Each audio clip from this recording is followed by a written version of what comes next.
intended, because we're all about doing well, drilling wells, and all of that stuff. Yeah. So today, as this is the first show for 2026, we want to discuss the priorities of the Water Services Department for 2026. Of course, at this point, I want to let the viewers and listeners know that there will come a point in time when you can engage with the guests here by calling 465-1977. So we begin focusing on the strategic priorities. Mr. Williams, this one is directed to you first. So as we look ahead to 2026 and even beyond that, what are the top priorities of the department that you lead? Okay, good morning. Yes, so before I speak to 2026, I must go back a bit into 2025. And in 2025, the general public will be aware that we would have spent quite a bit of time and financial resources on the construction of a new 2 million gallons per day desalination plant, which would service Bastia and the environment around Bastia. And that plant, as of today, is still undergoing the final commissioning stage, but has been providing water to some parts of the system in the Bastia Frigate Bay area for some weeks now, as we've been running in the plant and getting it integrated into our system. I know for a fact that persons in the Bird Rock area, for instance, would have met me and other persons in the department, and they would have said, I notice my water is not being turned off at nights now. And that is because we have been already reaping the benefits of this significant investment that the government has made in the construction of a 2 million gallons per day desalination plant. So as we go forward in this year, we will see the final integration of this plant in the coming weeks. And in addition to that, we are finalizing the interconnections of some of the wells that are in the Ponds Needmus area to allow us now to divert those wells to the western part of Bastia, which is the Buckleys and the Needmus and so on. Not Needmus, the Buckleys area in particular, where we know that persons are still being rationed. But in a very short time, once we complete those interconnections, we would be able now to divert more water that used to go to the Frigate Bay and the Bird Rock area. That water will now be able to be diverted westward. But that takes a bit of work, and that work is nearly completed. The other major activity that we are undertaking in 2026 is well drilling around the island, outside of the Bastia area, and we are going to start in Saddlers. The equipment is on island, the drillers are on island, and they have started the mobilization to the site. And so the drilling will start, if not this week, next week. All things are ready to go. So in terms of priorities, it's the final commissioning of the desalination plant, well drilling. We also have to look at our continuing to increase storage, construction of new reservoirs, as well as we have to look at reducing losses. Those are basically, I would say, the four main areas in which we have to concentrate our efforts and resources in order to overcome the current situation where we have a water shortage for some consumers. So listening to you speak to these four top priorities, I find it hard to even ask you which of the projects that you mentioned so far would have the greatest impact, because to me, they tend to work together. But if there is a different response that you have, feel free to share it. Mr. Isaac, feel free to jump in as well. Oh no, all definitely critical projects. As you mentioned, the full commissioning of the Bastia desal plant, ongoing groundwater drilling and the well integration, the construction of reservoirs, and critical transmission upgrades are all critical to ensuring the increasing availability in supply, stabilizing pressure, and improving service to the communities that historically experience interruptions. So nothing is above each other; all are critical. Definitely. So in that word, historical, I think that we are in the middle of initiatives that could change the course of water management and the provision of water services in St. Kitts and Nevis, particularly with desalination, but also the interconnection that you mentioned, because as someone who's fielded complaints sometimes from the Buckley's area, that's very good information that you provided, sir. So thank you for that. Yeah, so at the same time, we're also working on our internal governance, so creating standard operating procedures, asset management, and of course workforce development, which includes training.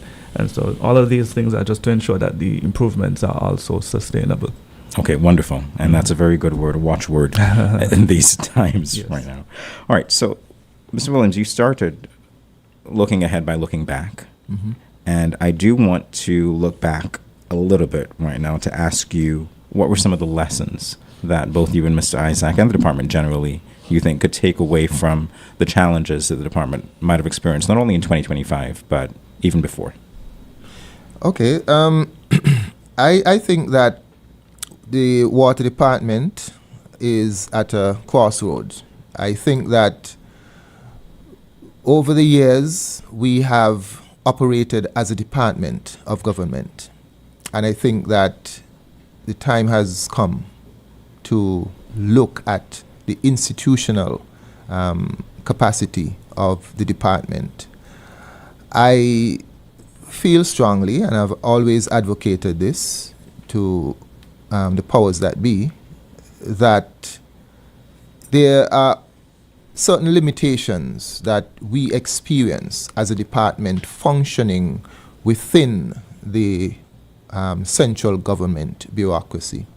Just as in 2011, the government finally made the decision to convert the electricity department into the electricity company, where they now have more authority in terms of governing their day-to-day operations. I believe the water department has grown, and I firmly believe that we're at that stage where there just will be certain limitations in terms of how we operate, how we manage the resources that are given to us, so that I think the time has come for us to make that step. It's not about privatization, because sometimes when I mention this, people use the word privatization. Privatization is something totally different. Privatization means usually that you're looking at for-profit. This is nothing to do with for-profit. This is just about empowering persons who are trained in the management of water process to be able to better implement without being in a straight jacket, as it were, having to wait on the Ministry of Finance for certain decisions, having to wait on other departments of government for certain decisions, whereas we have to respond usually in a very short time in order to procure things and to do other operations, so that we can provide that continuous, reliable service. And so I think that in a nutshell is one of the serious policy issues that the government need to look at, is the future institutional arrangement of transforming the water department into a statutory body. Well, I would say you're off to a great start, because you've been very persuasive as far as I'm concerned as to the need for that. So let's continue the conversation this way. We've looked at the strategic priorities for 2026 and beyond so far. I want to know, particularly, how does the department plan for growth and development, and particularly as it relates to expanding communities, economic opportunities, etc. Obviously, we know that with water service interruptions, certain businesses their operations have come to a standstill when service was not regular. Now we're regularizing it, which is a very good thing. So in terms of scaling water infrastructure with those things in mind, what can you tell us in terms of planning? Yeah, so as we touched on before, we are expanding water production through the desalination plant, through groundwater drilling. We're increasing storage capacity. We're currently building a 500,000 gallon capacity tank in Keyon. And we're also strengthening the transmission corridors, interconnections across the island, so we can have equity with regards to how we distribute water. And so all these things are for the benefit of serving different communities, that everyone has a shared equity with regards to water. And planning, of course, is now more data-driven. We're trying to improve our documentation, trying to improve our technologies of how we operate. With population growth, tourism development, and industrial demand, all these things we try to factor into our, hydraulic modeling and how we budget our capital as well. Now, this sounds like a really lofty operation. It's a lot going on. Yes, and I'm glad that you're here to lift that veil somewhat so that we understand a lot of the considerations that you have to take into account every day in your decision making. Can I just quickly Certainly. add to that? There's a project which we are working on. We call it the Transwater Project.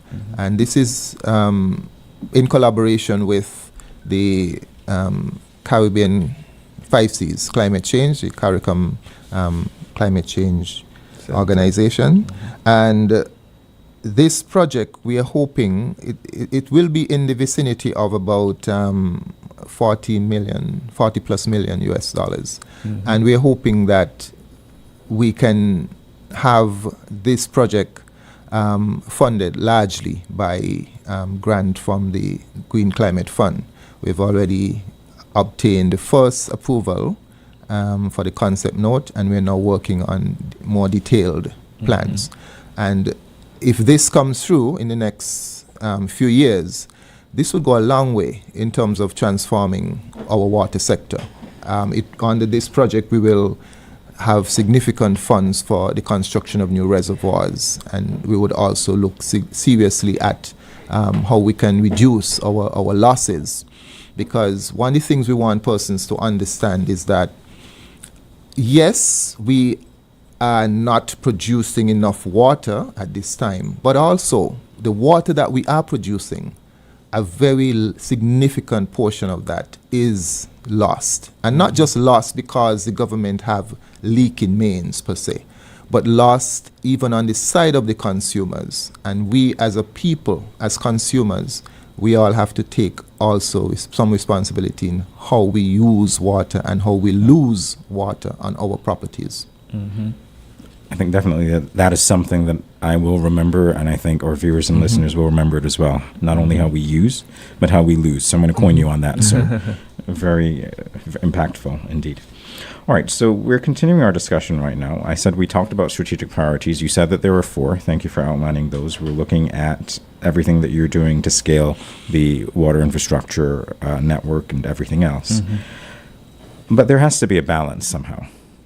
So how do you balance current service needs with long-term infrastructural planning? Because I imagine at certain points in time, things might be at odds, and then you have to decide which priorities get elevated. So how do you do that?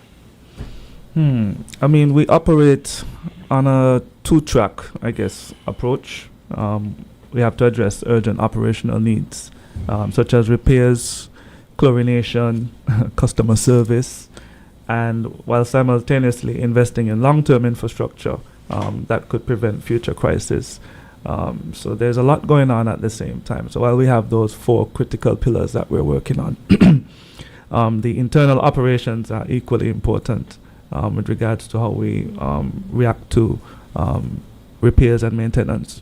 That's one of the things that we learned coming out of 2025 is to improve preventative maintenance, improve on our redundancy, improve just overall the improvement of maximizing our resources to get things done. And so the capital projects are sequenced so that today's fixes also support tomorrow's network. Okay, great to know. If you have a question or comment for these two gentlemen, feel free to weigh in. We can take your calls very soon at 465-1977. Again, I'm speaking with the water manager and engineer at the St. Kitts Water Services Department, Mr. Cromwell Williams, and chief engineer, Mr. Landreth Mikael Isaac.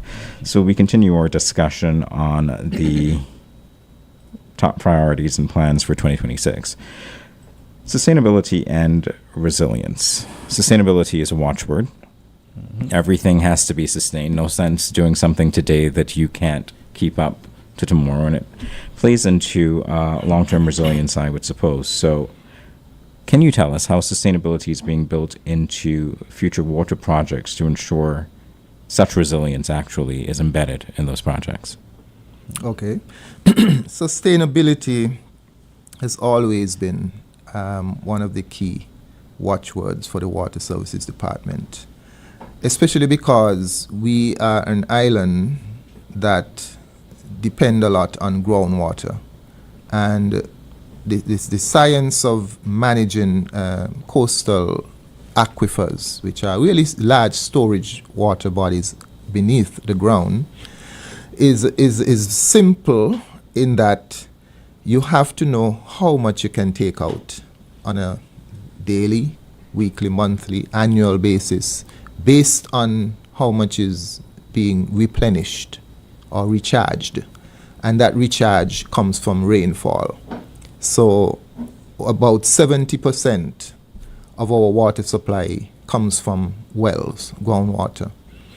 And as I said, there are dangers if you over abstract, if you pump out too much at any particular time, because that fresh water, of course, beneath it lies brackish water, salt water, the seawater, even under the land.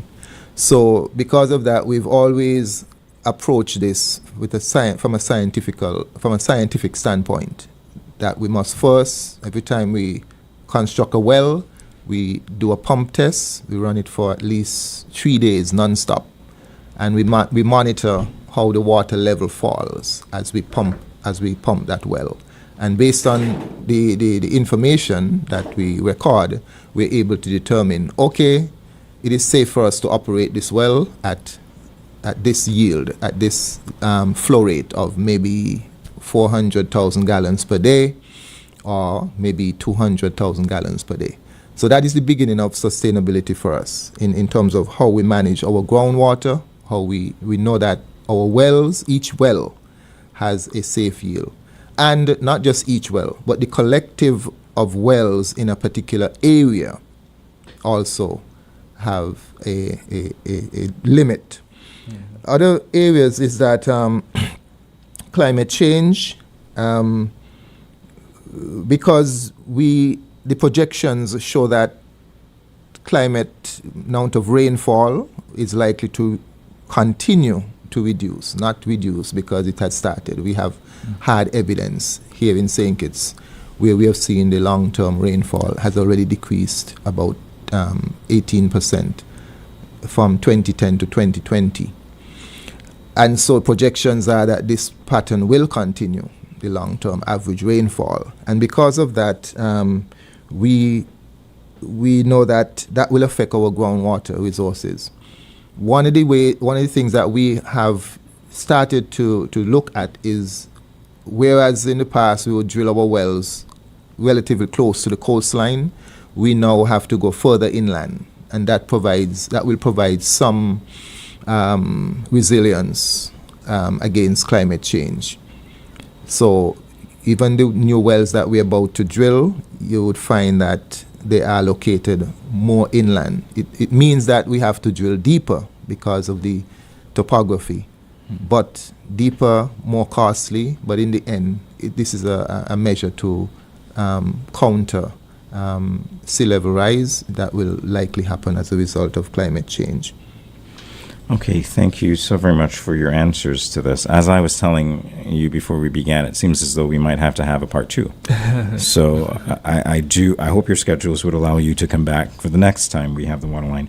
But before we end, there is a very pertinent question that I do want to give you the opportunity to address or respond to, which is one about the message that you would like to share with the listeners or viewers about their role in water sustainability. And you mentioned it briefly before, but this time I would like you to be a little more direct and yes, let's just say be a little more direct. I will give Mr. Isaac an opportunity to.